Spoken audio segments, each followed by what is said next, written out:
No, I'm not a writer.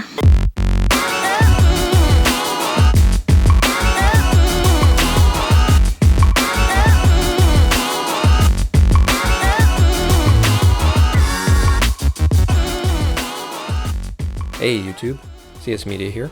Today we're going to take a look at the larger of Google's two new Nexus phones that were released this year. This is the Nexus 6P. The Nexus 6P is a direct replacement for the Nexus 6, as the name suggests, and Google has been straightforward in admitting the P stands for premium. The Nexus 6P was announced at the end of September and quickly became a highly anticipated device. So anticipated, in fact, that Google couldn't meet the demand, and users who pre-ordered devices were faced with month-long wait times just to see the device ship. I was fortunate enough to get my hands on 6P without much trouble, and devices are now showing steady availability in the Google Store. All this demand was for good reason.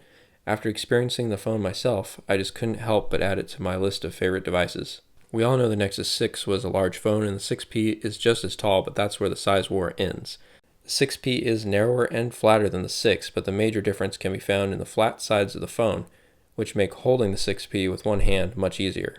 It comes in three colors: graphite, aluminum, and frost. The graphite version does a good job hiding the visor on the back of the phone, but a case such as the adopted case, which you can get through the Google Store, will do pretty much the same thing.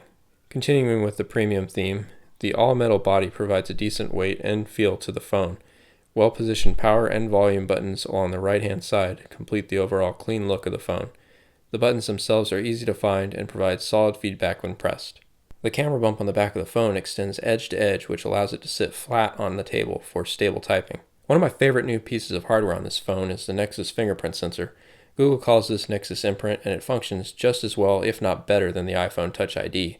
The placement on the back of the phone is right in line with your index finger and easy to get used to. Android Pay has also incorporated this, so you can easily make secure payments with the phone. Back over to the front, we are face-to-face with a crystal clear 5.7-inch Quad HD OLED display, very similar to the Nexus 6, but with a few improvements like more accurate color, less pink at low brightness, and better viewing angles. Also visible on the front of the phone are two stereo speakers which produce loud, clear sound for an all-around great video viewing, gaming, and media experience.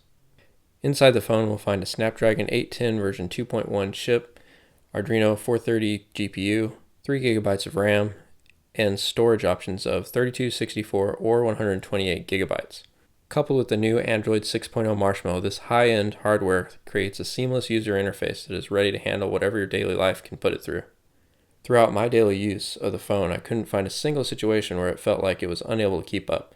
I only noticed a little warmth when using the camera app for longer recording times in 4K, and even then it wasn't what I would call hot. Android 6.0 Marshmallow has been easy to use and set up. As usual, stock Android means it comes with just the Google basics, and you don't have to worry about any bloatware. Marshmallow brings with it some new features, one of which is Google Now on Tap.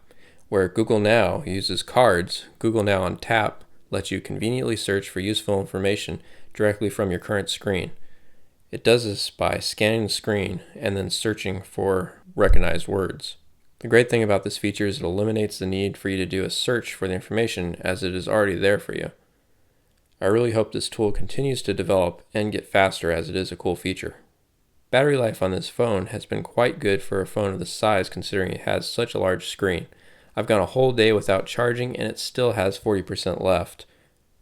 The most impressive thing, however, is the phone's standby time.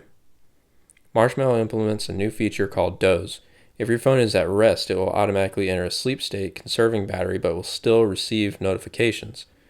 I let it sit overnight, and in the morning, it still had 98% after 7 hours. If you actually do need to charge the phone, the included USB Type-C charger is fast charge capable. It will give you 7 hours of use from only 10 minutes of charging, an extremely useful feature if you are constantly on the move. Google claims the 6P is capable of taking epic photos, and I have to agree. The camera is a 12 megapixel Sony sensor with 2.0 aperture that was designed for a point-and-shoot camera originally. The camera app is quick to respond and includes HDR+, lens blur, panorama, and photosphere modes. HDR+ adds a great improvement to highlight retention in bright situations and noise reduction in low light situations.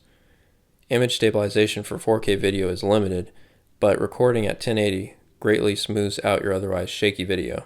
I'd also like to mention a couple issues that I've heard about this phone, some of which are the fact that it might bend during normal use. From what I can tell, it feels like a solid device, and unless you put it under unnatural situations of stress on the screen or the body of the phone, it shouldn't bend during normal use.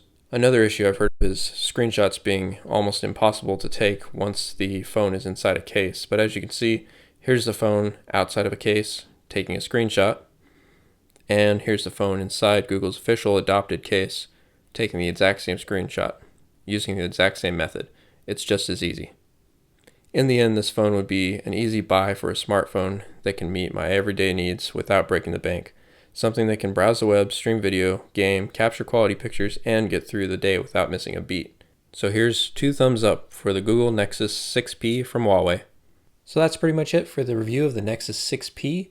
I hope you all enjoyed it. I think I covered just about everything that's new with the phone.